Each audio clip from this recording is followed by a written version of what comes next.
You can go with the court officer. Thank you, Your Honor. Don't leave yet.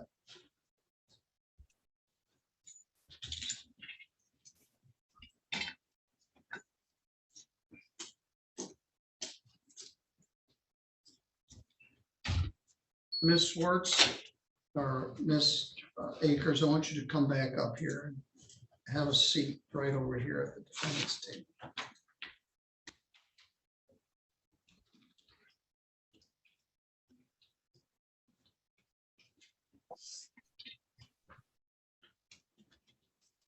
This is regarding the contempt of Jenny Akers.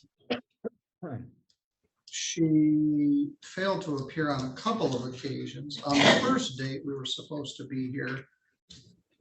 She knew she was supposed to be here, but did not come, but she had not been served. She was supposed to be here on December 20th, and she was served, but did not appear.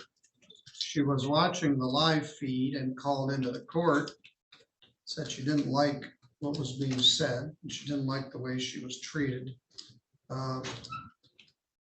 But she wasn't here, so I issued a bench warrant. So I'm going to recall the bench warrant.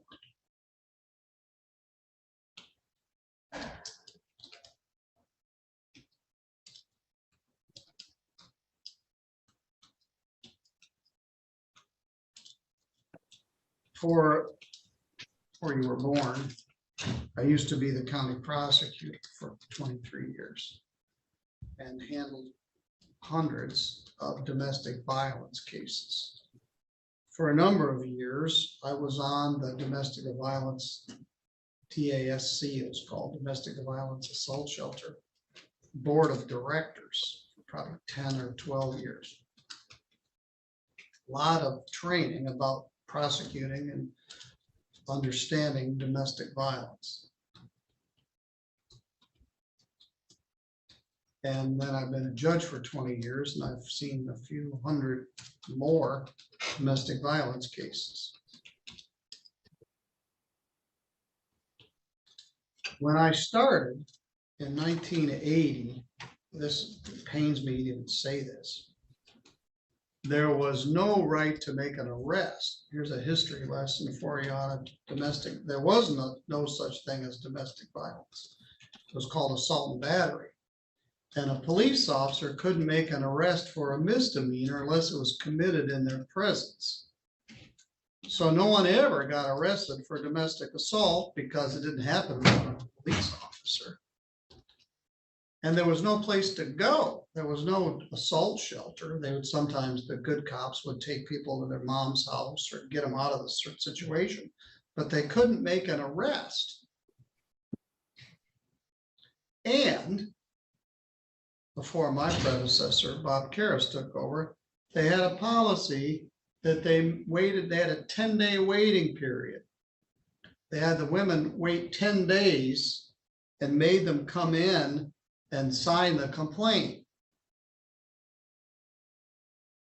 So nobody ever got prosecuted for beating their wife. There was no domestic violence. There was no right to arrest for a misdemeanor not committed in your presence. And they had this absurd policy where they made the women wait 10 days and then sign the warrant. You can imagine how that went. Nobody ever followed through. When my predecessor, Bob Karras, took over in 1981, he changed everything. And we had a policy in the early 80s that we didn't drop the charges. If the woman came in and asked us to drop the charges, we wouldn't do it. We would prosecute anyway, whether they agreed to or not. And I can't tell you how many times the women came up to me and said,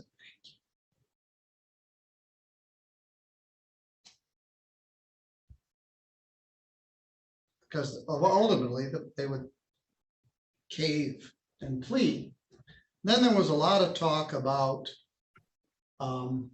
proving the case without the complainant. The rules changed. They allowed arrest without being committed in your presence in a domestic violence situation. We had support services.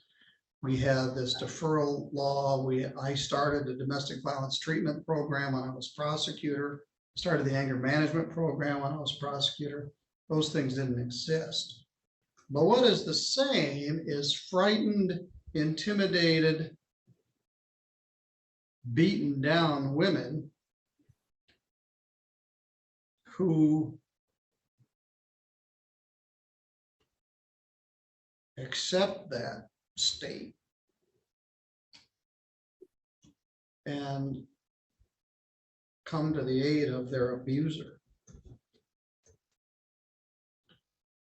So you were in contempt for not appearing, but I'm not going to further punish you for failing to appear. You were frightened.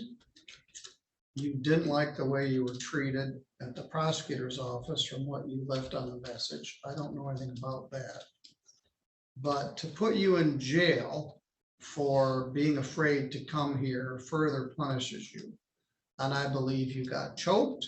I believe you got threatened with a gun. I believe he threatened to take your children. And I believe everything you told the officers that day was the truth. So I'm recalling the bench warrant, and I'm not going to pursue any further contempt. The prosecutor may choose to either charge you with filing a false police report or perjury. That's probably unlikely, but there's still the unresolved issue of these phone calls that he made in direct contradiction of my order to him. I don't know what they're going to do with that. You didn't want to hear the 911 tape because it was, I haven't heard it. I wanted to hear it because you would have known it was the truth. All right, the bench warrant for Jenny Akers is recalled.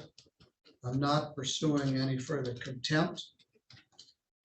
The other criminal charges regarding Mr. Swartz have been dismissed, and he's going to do the balance of 93 days minus good time.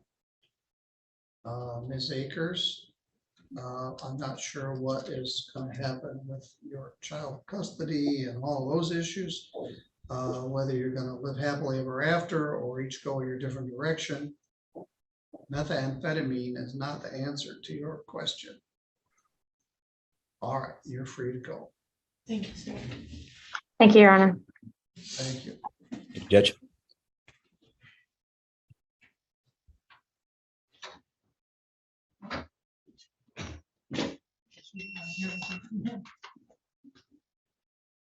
All right, that completes our record and it completes our day. You never know what direction things are going to take.